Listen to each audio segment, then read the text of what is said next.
In order to run a marathon, you need a strong why, something that will keep you motivated when the going gets tough. But there also are some bad reasons to want to run a marathon, and here they are.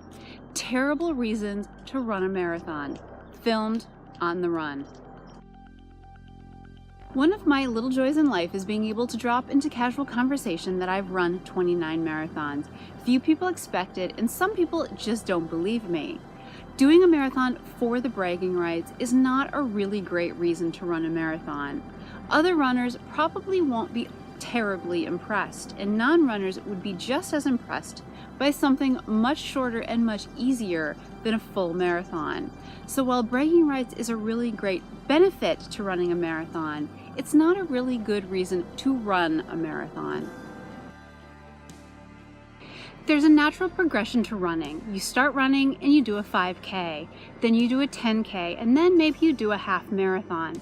It seems like a natural next step to do a full marathon, but make sure that you're doing a full marathon because you want to do a marathon, not because it's a natural next step and the next progression to your running and racing career. Running a marathon just because it's something that you put on a bucket list years or decades ago is not a great idea. Now, if it's still something you actively want to pursue and is a goal that is current today, that's great and go for it. But just because it was something that you put on a list decades ago does not mean that it's still currently your goal. Make sure that it's still something you want to pursue today. Marathon training seems like it would be perfect for weight loss. You're running all of those miles, surely you'll lose a few pounds, right? Not so much. Many runners, myself included, actually gain weight when training for a marathon for any number of physical and psychological reasons.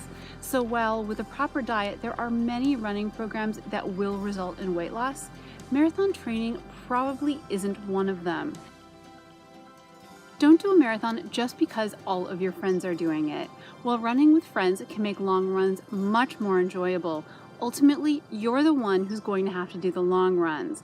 You're going to have to do the work, so make sure that you are the one who actually wants to run a marathon.